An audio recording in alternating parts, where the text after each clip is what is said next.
Vous êtes branchés sur la fréquence ensoleillée, radio 4 saisons.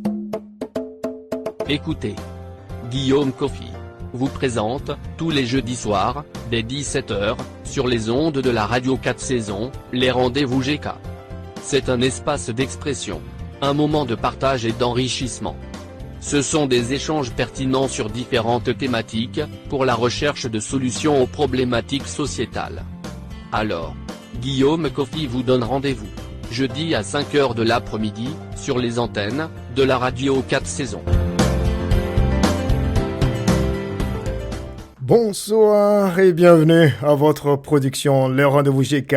Aujourd'hui, nous recevons Dr Ala Kamenan, auteur, poète, professeur des lettres.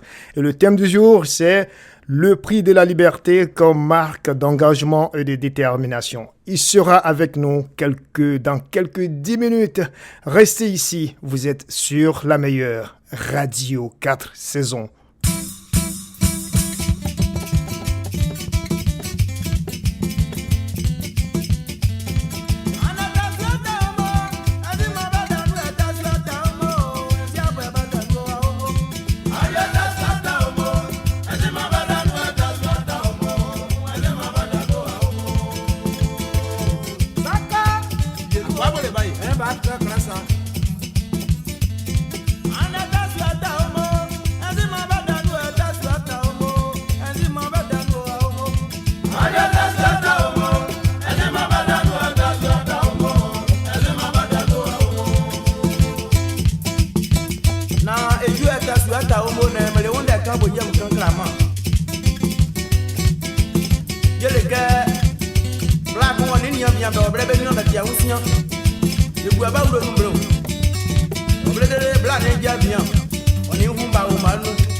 Les rendez-vous GK, la référence qui fait la différence.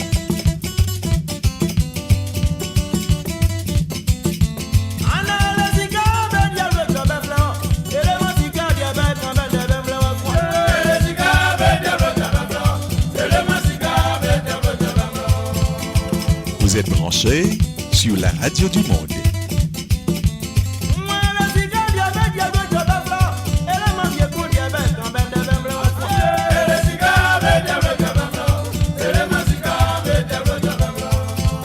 Bienvenue sur la radio 4 saisons.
Pour toutes les saisons, captez Radio 4 saisons.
Musique de la belle Côte d'Ivoire.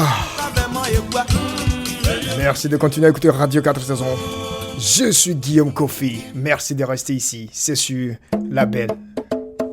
Écoutez, Guillaume Kofi vous présente tous les jeudis soirs, dès 17h, sur les ondes de la Radio 4 saisons, les rendez-vous GK. C'est un espace d'expression, un moment de partage et d'enrichissement. Ce sont des échanges pertinents sur différentes thématiques, pour la recherche de solutions aux problématiques sociétales. Alors, Guillaume Kofi vous donne rendez-vous, jeudi à 5h de l'après-midi, sur les antennes de la Radio 4 saisons.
Un plaisir pour nous de recevoir Dr Alla Kamena.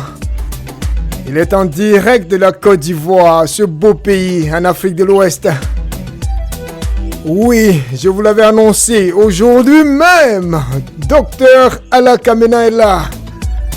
Il va nous partager ses avis, son opinion sur le thème, le prix de la liberté comme marque d'engagement et de détermination. Restez ici, nous sommes la Belle des Belles.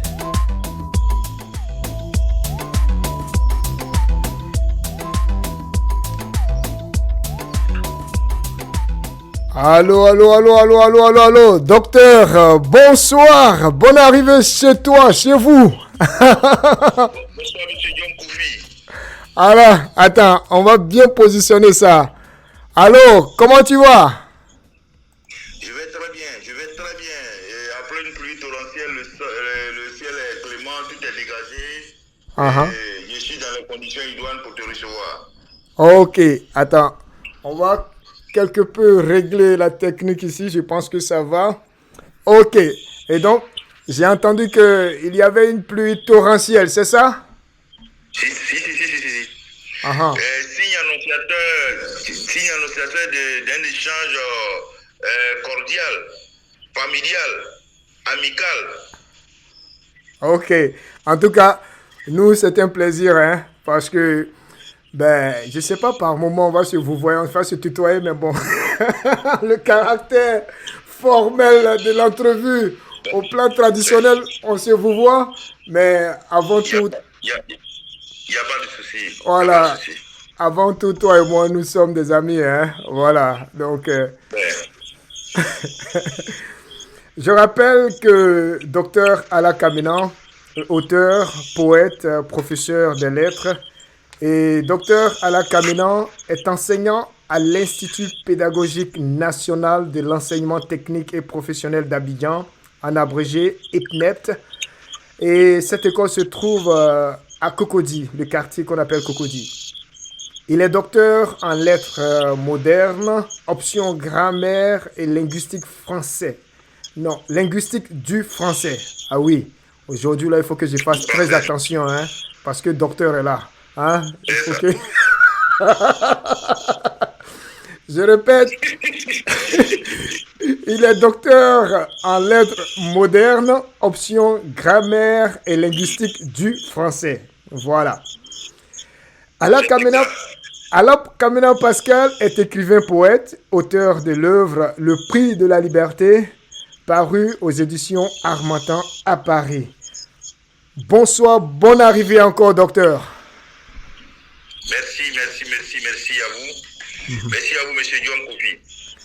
Un plaisir pour nous. Et puis, je vous propose d'échanger autour de trois parties. La première partie va s'appesantir sur la présentation de votre œuvre même. Et puis, la deuxième partie, on va parler de cet événement, le Salon international du livre d'Abidjan. On va parler de votre participation. Et nous allons terminer en beauté avec quelques perspectives. Ça vous va? Ça va. Ok, très bien. Mais moi, j'ai envie de demander comme ça, pourquoi écrire? Pourquoi quelqu'un doit-il écrire? Quelle serait la réponse du docteur? Bon, écrit pour exprimer ses sentiments, écrit pour exprimer son état d'âme, écrit finalement pour être immortel. Parce que si tu te tais, tu seras phagocyté par le mal qui te ronge, tu seras phagocyté par ce que tu ne pourras pas dire aux autres. En écrivant, tu apportes un plus à l'humanité.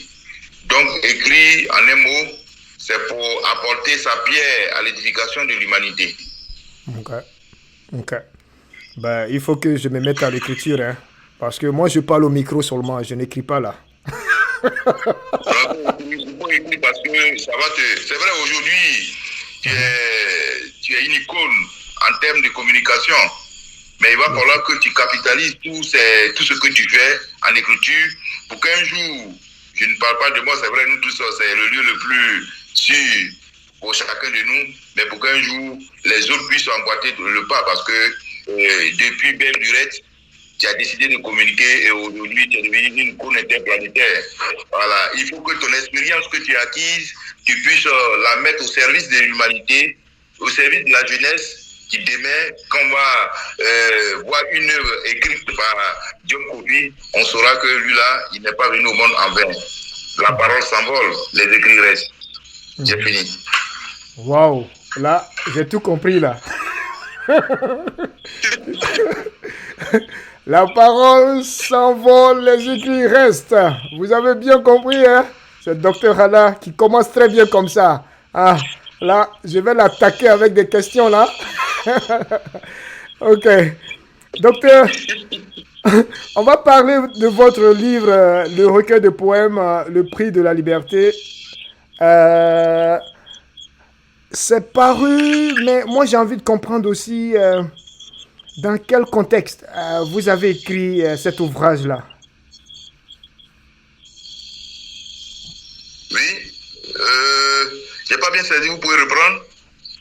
Le recueil de poèmes, votre livre, Le prix de la liberté. Oui. Je demande dans quel contexte vous avez écrit ce livre-là. L'Afrique a été longtemps spoliée de ses richesses, humiliée. L'Afrique a été longtemps source de pillage. Il arrive un moment où il faut qu'on dise à l'humanité qu'il faut que cela puisse s'arrêter. Donc, mon œuvre s'inscrit dans une perspective, ou pour ne pas dire dans un contexte de sensibilisation, où nous avons un âge où, c'est vrai, nous avons notre indépendance depuis 1960 pour la plupart des pays africains, mais nous sommes arrivés à un moment où il faut qu'on ait le courage et dire en face devant tout le monde entier qu'il faut que ça s'arrête.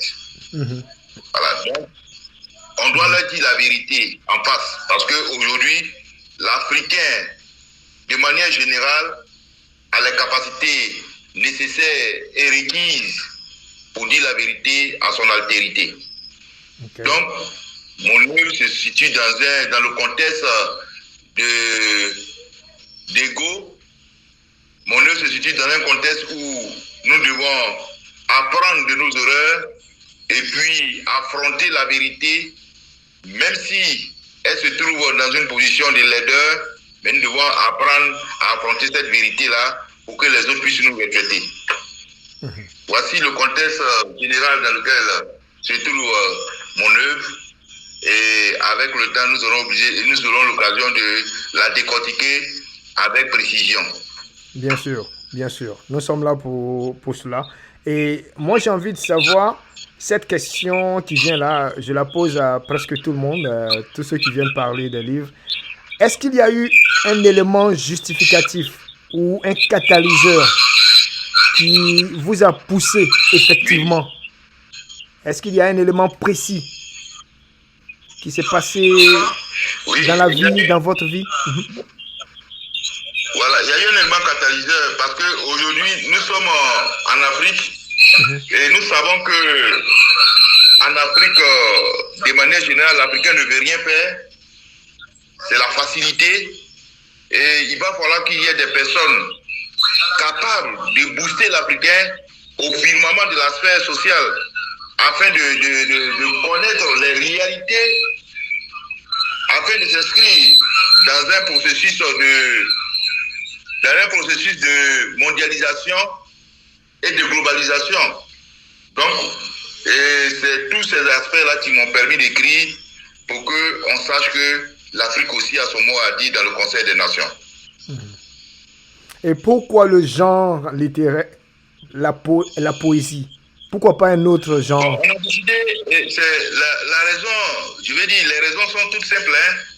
La poésie est un genre littéraire qui a la possibilité d'aborder plusieurs thématiques. Quand on parle de sensibilisation, on se reconnaît dans mon œuvre. Quand on parle de satire, on se reconnaît dans mon œuvre. Quand on parle d'amour, on se reconnaît dans mon œuvre.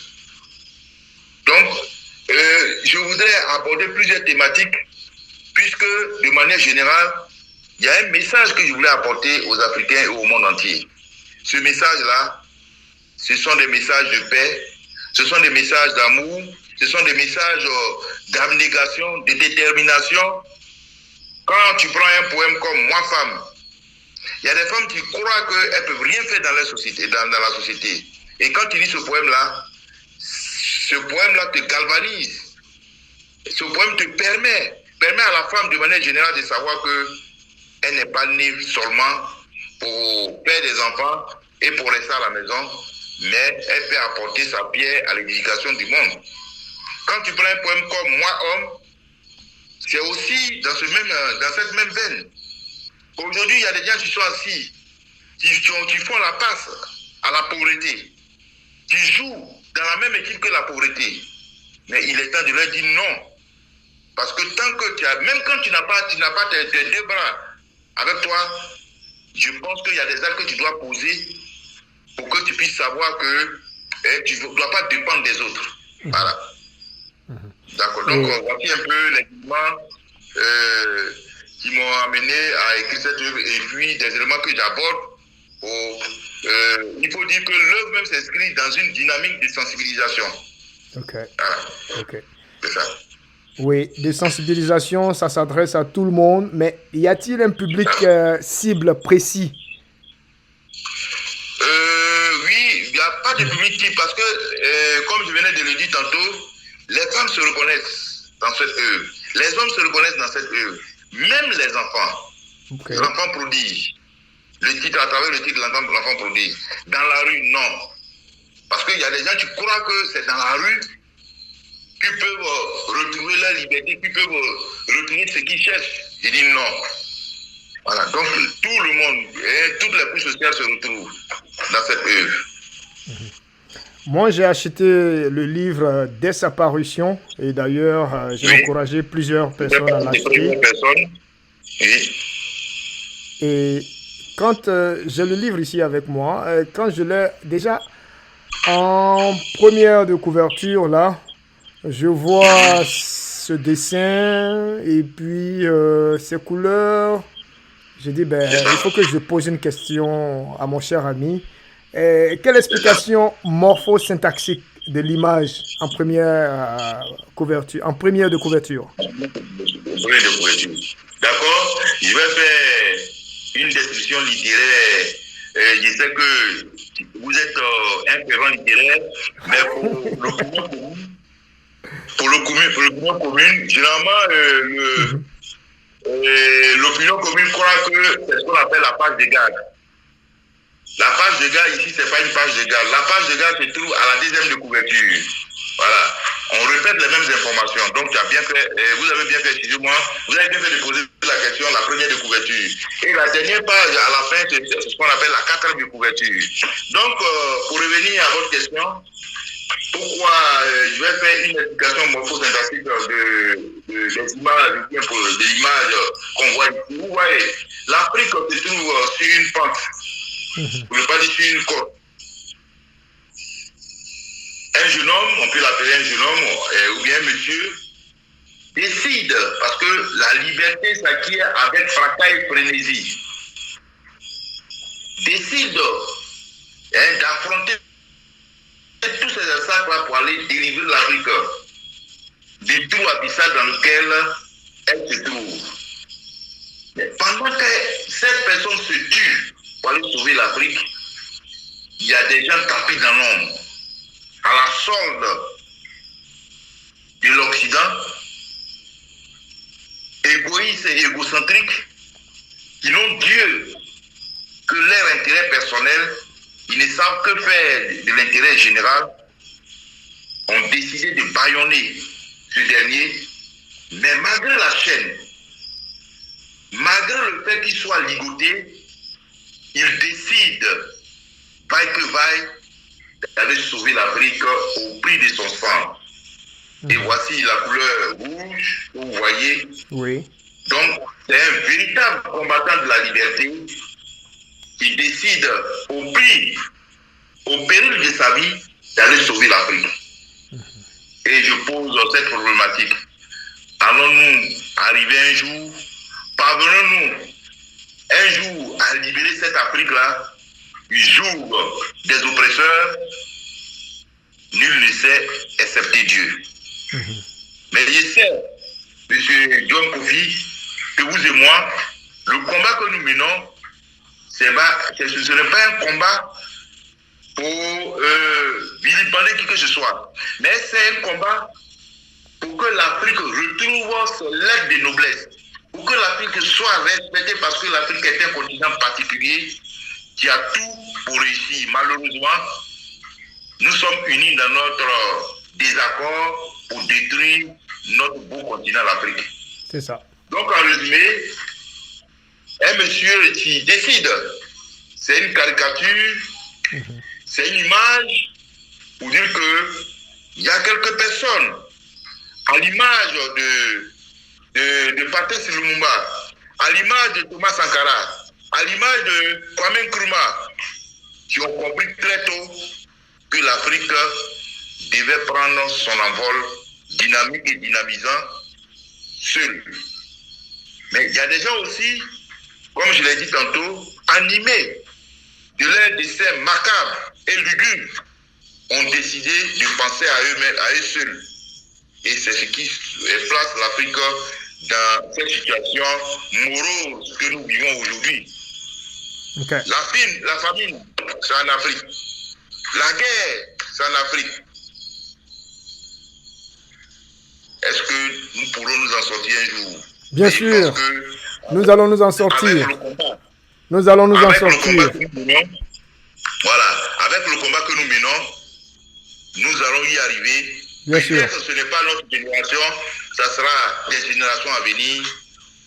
Et on prie Dieu pour que l'Afrique puisse garder quelques richesses, pour que nos enfants, nos petits-enfants puissent en bénéficier. En tout cas. Et notre liberté sera acquise un jour, et je le sais. Merci, Monsieur Kamenan. Et puis, moi, docteur, permettez-moi, hein, quand vous dites que vous êtes allé tout droit en donnant comme raison à l'Occident, et pourtant, on le reconnaît, il y a des raisons endogènes aussi à l'Afrique. Oui. Qu'est-ce que vous en dites? Oui. Bon, c'est ça, j'ai dit que ce sont les gens qui ont décidé de penser à eux seuls. Sinon, quand tu décides de penser général, intérêt général, quand aujourd'hui, on voit dans la plupart des pays africains, des gens qui veulent parvenir au pouvoir par la violence. La violence est devenue le seul mode par excellence et par essence d'expression et de revendication. C'est pourquoi Dieu m'a poussé à écrire cette œuvre-là et ce poème-là pour la paix en Afrique. C'est ça. Pour la paix en Afrique, je me mets à sensibiliser mes frères et mes sœurs pour leur dire que nous devons aller à l'essentiel. L'essentiel qui est le dialogue, l'essentiel qui est comment faire pour nous battre, pour retrouver notre autonomie à jamais. Donc je pense que parlant des raisons endogènes, vous avez raison. Parce que si, généralement, j'aime bien parler en image et en proverbe, quand le mur n'est pas fissuré, le cafard ne peut pas s'y aventurer. C'est parce que nous savons qu'il y a des déchirures endogènes et internes qui permettent aux autres de venir s'aventurer sans coup férir. Donc merci il va falloir beaucoup. Que... Voilà. Merci en tout cas, docteur. Et puis, je rappelle que nous recevons docteur Ala Kamenan. Il est auteur, poète, professeur des lettres. Et le thème du jour, c'est le prix de la liberté comme marque d'engagement et de détermination. Il est 17h33, heure de l'Est, 21h33 en universel. Nous continuons toujours dans la première partie. Oui, votre engagement, la sensibilisation que représente votre œuvre, j'ai envie de demander comment votre ouvrage a-t-il été accueilli par les Ivoiriens et Ivoiriennes? Aujourd'hui, en témoignent les invitations un peu partout. Je préfère taire le nom des écoles qui m'ont invité. En tout cas, l'œuvre a été accueillie dans la ferveur totale. C'est vrai qu'on le dit, pour cacher la vérité à un Africain, il faut la mettre dans un livre. Mais je pense que l'œuvre fait son petit bonhomme de chemin. Très bien. Selon le retour que Harmattan fait chaque fois. Voilà. Et vous parliez des Africains en général. Moi-même, je me demande quelle est votre impression? Est-ce que vous pensez que vous êtes compris aujourd'hui au vu des réalités vécues par exemple en Côte d'Ivoire, au Mali, au Burkina Faso, au Soudan? Tout cela, qu'est-ce que vous en pensez? Bien, je pense que je prêche dans un désert humanitaire, dans un désert spirituel, dans un désert moral. Mais le rôle d'un écrivain, ce n'est pas de se taire. C'est d'écrire toujours, parce qu'on sait qu'il y a des gens qui seront là un jour pour nous écouter. Parce que si tu te tais, c'est comme si tu prends rendez-vous avec le découragement, c'est comme si tu prends rendez-vous avec la défaite. Donc, un écrivain ne s'arrête jamais, il parle toujours, et il sait qu'un jour, il sera compris. En tout cas, nous apprécions déjà cette abnégation-là. Et puis, la preuve aussi, merci déjà. Hein, vous n'avez pas fait d'effort à accepter notre invitation lorsque j'ai envoyé un courriel. Parce que nous, Radio 4 Saisons, on aime du bon, on aime ce qui est bien fait. Et nous vous encourageons en tout cas, monsieur Kamenan. La question qui suit, quelles ont été les stratégies mises en place pour la promotion du livre? Il y a eu plusieurs choses en stratégie. Et les stratégies, tant qu'on vit, on essaie de les imaginer. Sinon, les stratégies mises en place, c'est de faire en sorte que, parce que le public cible même, ce sont nos élèves. Parce que si les enfants sont éduqués, bien éduqués, il n'y aura pas de problème dans la société parce que ce sont les enfants qui seront les futurs cadres, les futurs dirigeants de nos pays. Donc, nous avons organisé des cafés littéraires pour travailler avec les enfants et ça a été bien accueilli.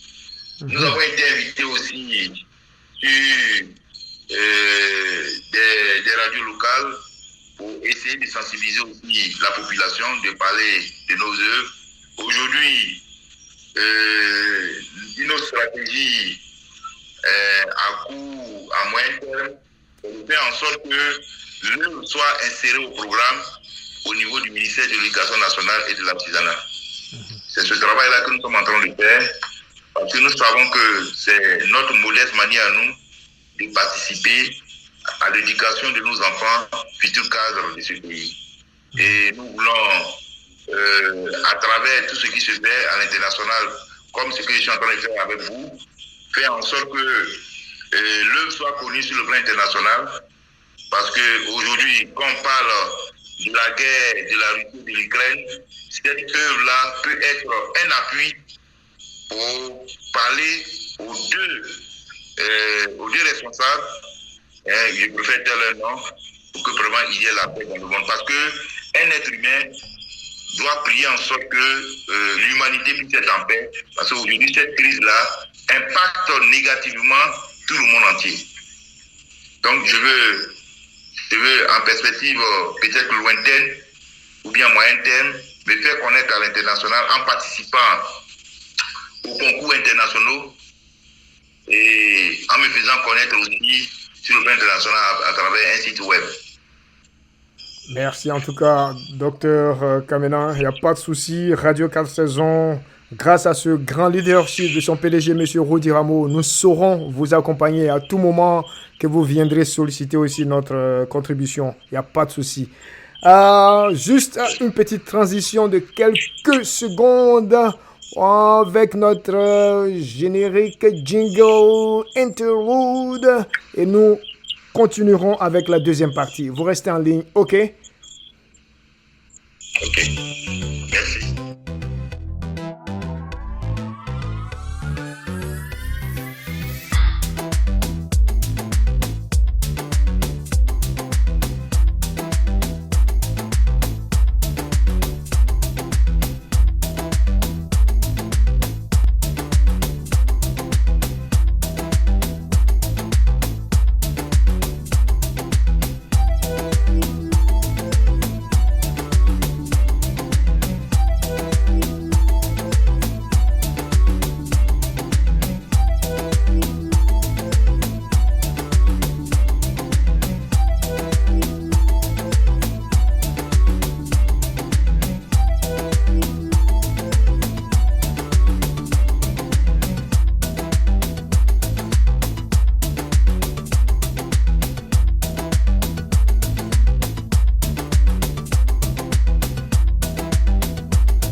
Vous êtes toujours à l'écoute de Radio 4 Saisons. Je suis Guillaume Kofi. L'émission s'appelle Les Rendez-vous GK.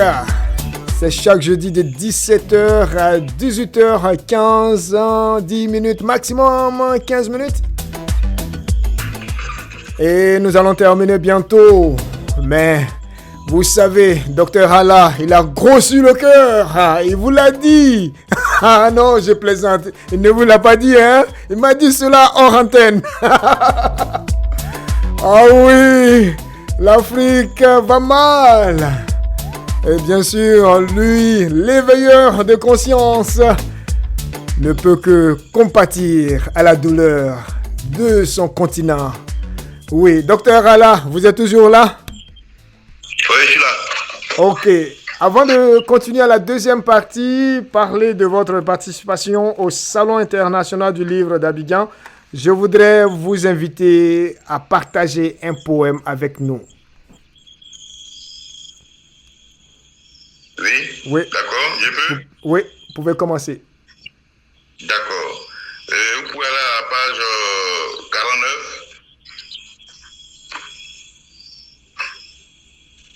Nous vous écoutons.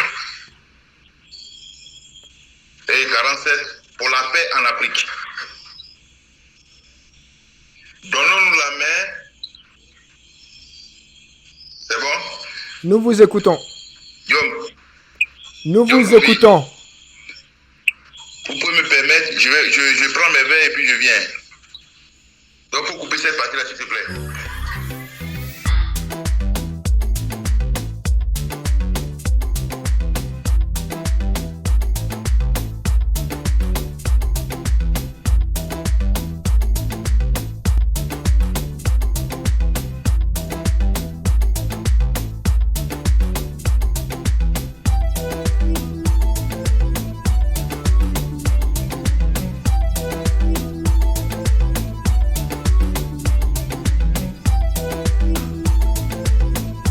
Merci de rester toujours à l'écoute de Radio 4 Saisons. Nous sommes toujours avec Dr Allah Kaminan.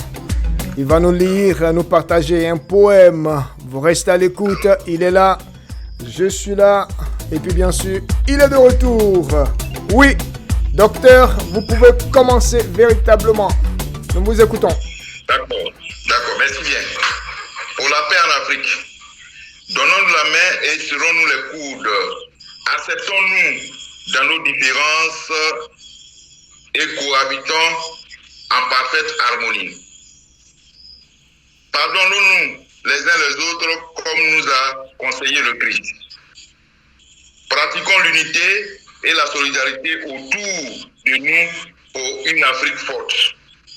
Pour la paix en Afrique, désarmons nos cœurs et posons des actes corrects pour le développement de l'Afrique. Arrêtons de tendre la main à l'Occident qui profite de cette situation sénécésique pathétique pour nous avilir.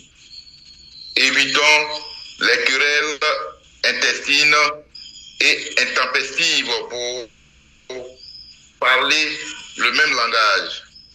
Œuvrons inéluctablement pour bâtir les États-Unis d'Afrique, gage de respect, de solidarité et d'harmonie.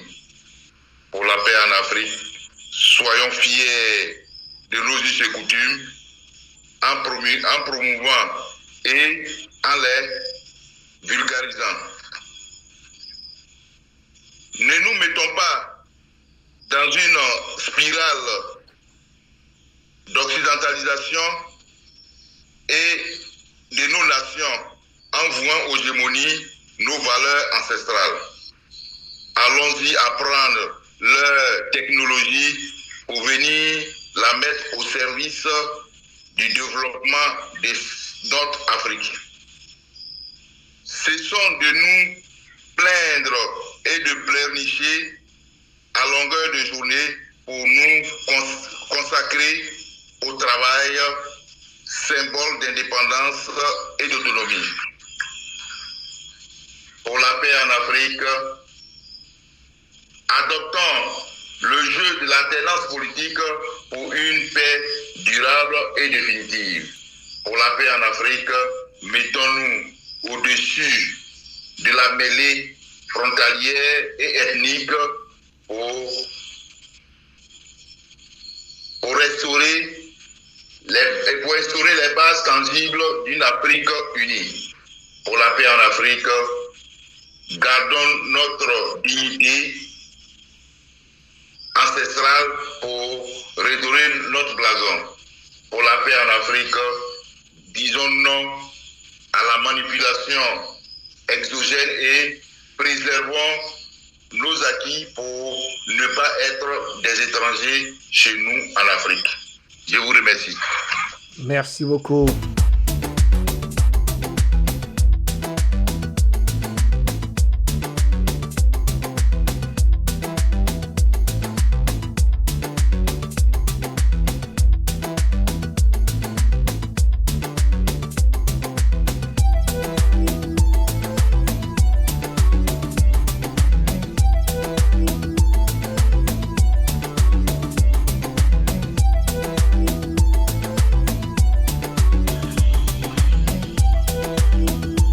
Toujours à l'écoute de Radio 4 Saisons, le rendez-vous GK.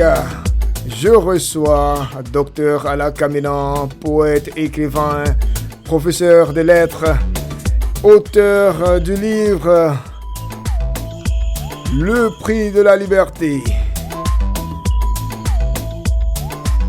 Merci de rester ici. Nous le recevons. Dans cette deuxième partie, nous allons parler du Salon international du livre d'Abidjan qui s'est tenu la semaine dernière. Docteur est toujours là avec nous. Allez, on va parler maintenant du Salon international du livre d'Abidjan. Docteur, dites-nous un peu brièvement, c'est quoi le Salon international du livre d'Abidjan? Ça veut dire quoi?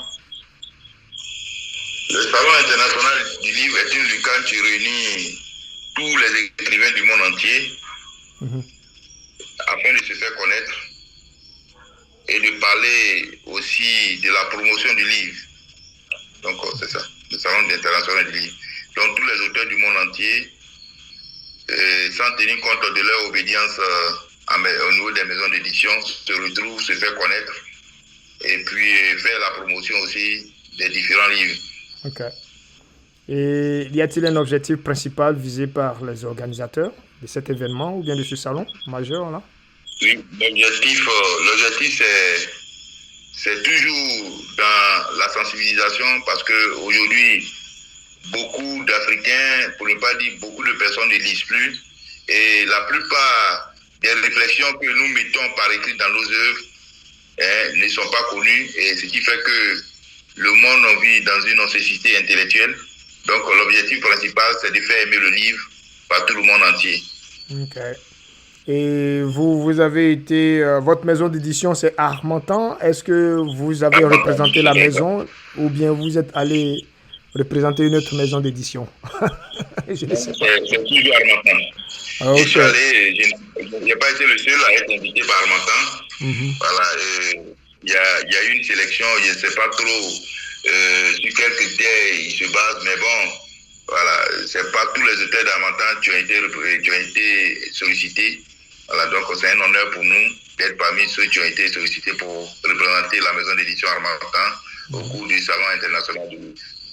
Alors, vous ne savez pas les critères qui ont milité en votre faveur? Bon, dans la vie, l'humilité philosophie consiste à dire que la vérité n'est pas plus à moi qu'à toi. Elle est devant nous, nous devons la découvrir. Bon, de ne pas connaître peut-être des critères de poigne, des critères selon la qualité de l'œuvre. Mais bon, je suis très humble. Je ne vais pas avancer des choses. Peut-être je voulais laisser les promoteurs d'Harmattan eux-mêmes le dire. Sinon, ce sont ces critères-là qui ont amené les promoteurs, surtout au niveau de la maison d'édition Harmattan Côte d'Ivoire, de nous inviter. Et vous avez participé à combien de salons de livres? Je suis à ma deuxième participation du Salon international du livre, et qui se déroule généralement dans le mois de mai. Ok. Et si je vous demandais par exemple, y a-t-il de l'affluence? Qu'est-ce que vous pensez de cet événement? Avez-vous des opinions ou bien des sentiments à partager? C'est ça. J'aurais une dualité en termes sentimental parce que nous avons une heure, on nous donne une heure de passage. Voilà. Ce qui fait que tu es l'auteur, pour ne pas dire l'écrivain, n'a pas assez de temps pour exposer. Ça aussi, il va falloir que les organisateurs d'Hamatan et choses du salon international y pensent. Voilà. Donc, franchement, il y a eu cette année par rapport à l'année passée, voilà, il n'y a pas trop eu d'affluence comme l'année passée. Voilà, l'année passée où nous avons eu l'honneur d'être visités par Michel Babo, qui nous a fait l'honneur d'acheter une de nos œuvres. Voilà. Cette année, ça n'a pas été le cas parce que on ne nous a pas donné assez de temps pour nous exprimer. Mais bon, il y a de l'espoir quand même. Il y a eu du monde, il y en a qui sont venus à travers le dessin, tout ça, se former. Bon, donc ça va. Il y a eu quelques achats aussi. Intéressant ça, intéressant. Oui, en tout cas, nous sommes heureux hein, déjà que vous participiez à ce salon-là. Et puis voilà, ce qui est sûr, voilà, l'avenir n'est que radieux. Et puis voilà, tout le mal, c'est du succès, succès, succès. Et puis, je suis sûr que vous pensez déjà à d'autres livres, à d'autres œuvres. Est-ce qu'il y a des livres qui sont en gestation? Bien sûr. Il y a des livres qui sont en gestation. Okay. Voilà, je pourrais même vous faire la primeur, vous donner la primeur. Allez-y alors, Radio 4 saisons, à la primeur, les rendez-vous GK, on a la primeur là, on va pas bouder notre primeur là. En tout cas, allez-y docteur. J'envisage faire sortir 2 œuvres d'ici la fin 2023. Excellent. La première œuvre, c'est une œuvre romanesque, une œuvre éponyme, une œuvre autobiographique intitulée Bataille ou la romance d'une vie mouvementée. Okay. La deuxième que tu vas suivre certainement, ça sera une œuvre poétique que je suis en train de monter aussi. Et tu auras pour titre, ou bien tu as pour titre, puisque je ne vais pas changer le titre, tu as pour titre l'hécatombe planétaire. Donc, ce sont ces 2 bijoux-là, si Dieu nous donne la force, ils sortiront à la fin de l'année 2023, au plus grand tard, début 2024. Et quelles sont vos perspectives en matière, je sais pas, générale, en tant qu'écrivain? En tant qu'écrivain, c'est de se faire connaître, de parvenir vraiment à atteindre son objectif. L'objectif, c'est parce qu'on ne peut pas être riche en écrivant, mais on peut être immortel à travers le nombre de personnes qui s'intéressent à son œuvre. Donc, faire la promotion, que ce soit cette œuvre qui est déjà sortie il y a de cela 3 ans, que ce soit les œuvres à venir, faire la promotion, se faire connaître. Voilà. Parce que quand on te connaît sur le plan national et à l'international, ça te permet aussi de te vendre. Voilà. Bien sûr. Avant de terminer, je vais vous demander de nous préparer un deuxième poème. Et puis, on va revenir à vous. Mais déjà, est-ce qu'on peut entendre un deuxième poème là? Parce que nous avons aimé le tout premier. On veut que le docteur nous gratifie d'un deuxième poème de son recueil, Le prix de la liberté. Est-ce que vous êtes prêts? Oui, je suis prêt. Ok. Donc, on va vous écouter dans votre lecture. Je ne sais pas si ça se dit exactement comme ça, de votre deuxième poème. C'est la lecture que je fais, ce n'est pas une déclamation. Ok. C'est la lecture. Ok. Je vous invite à écouter mon dernier poème. Ok. Je vais vous faire l'économie du contexte, mais qui est à la page 56. Ok. Allez-y. Le salaire. Je suis fonctionnaire ou employé. J'ai un salaire mensuel. Je suis ouvrier. J'ai un salaire hebdomadaire. Je suis manœuvre. J'ai un salaire annuel. Je suis artisan. J'ai un salaire journalier. Le salaire est lié à chaque individu depuis sa naissance jusqu'à sa mort. Nous faisons de nos salaires. Je me nourris grâce à mon salaire. Je me soigne grâce à mon salaire. Je m'occupe de mes parents grâce à mon salaire. Je scolarise mes enfants grâce à mon salaire. Le salaire seul supporte toutes les pesanteurs familiales et environnementales.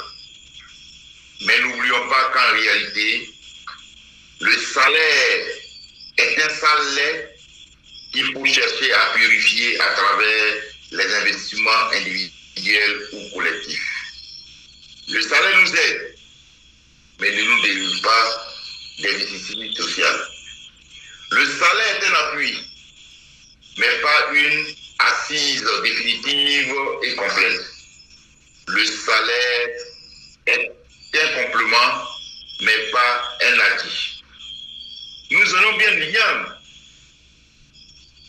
mais nous la découpons en plusieurs morceaux pour les enfouir dans le but afin de récolter plusieurs ignames.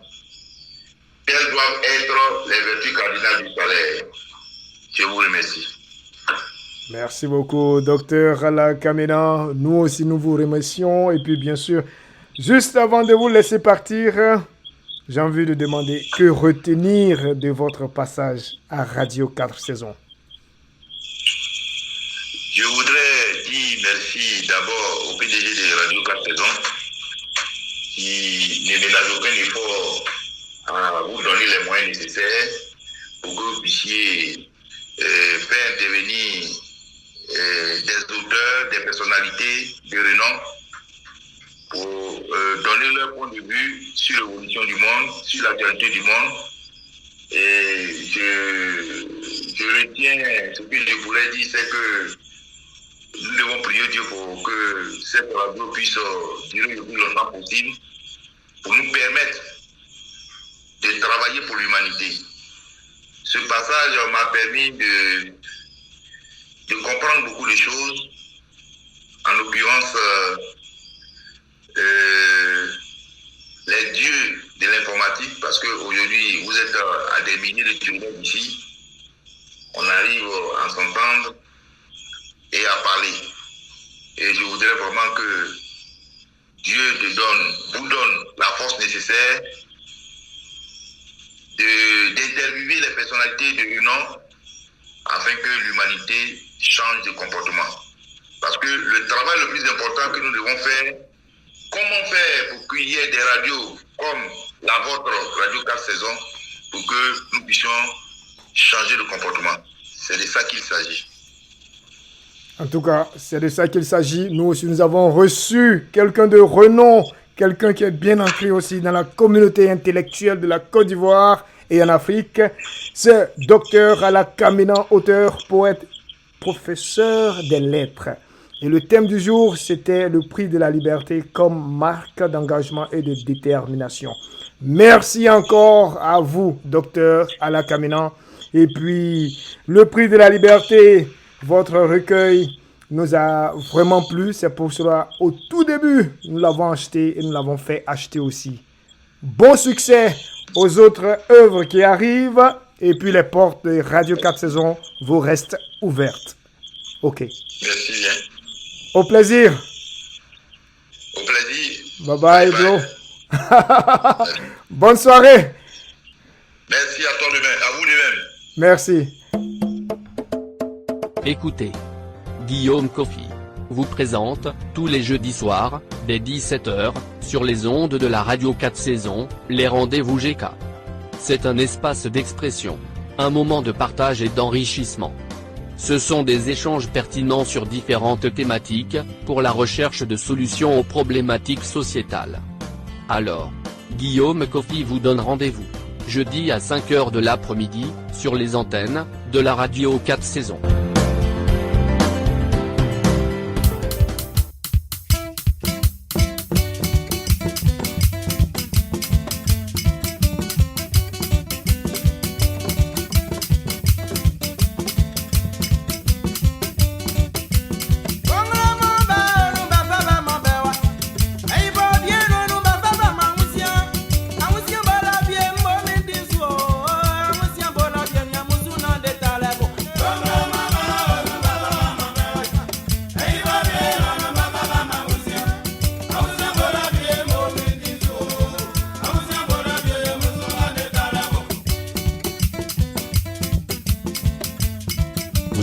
branchés sur la radio du monde. Vous êtes branchés sur la radio du monde.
Les rendez-vous GK, la référence qui fait la différence.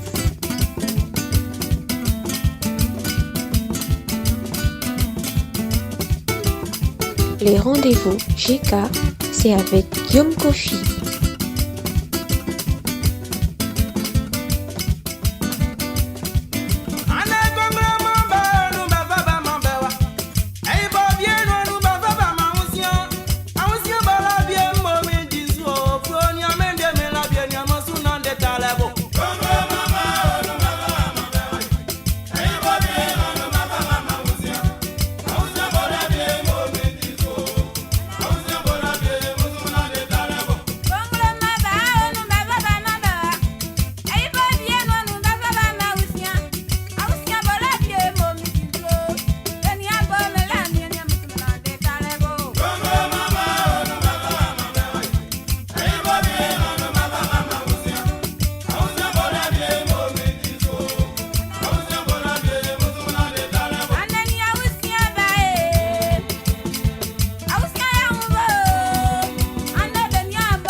Merci de nous avoir suivis, d'avoir pris part aussi indirectement à la discussion qui s'est déroulée entre Dr Alakaminan et moi en ce jour.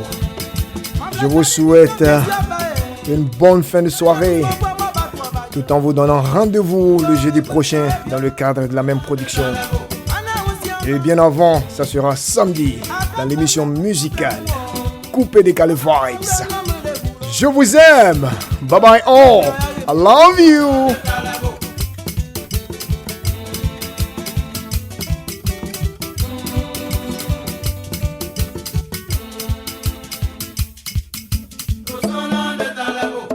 Écoutez.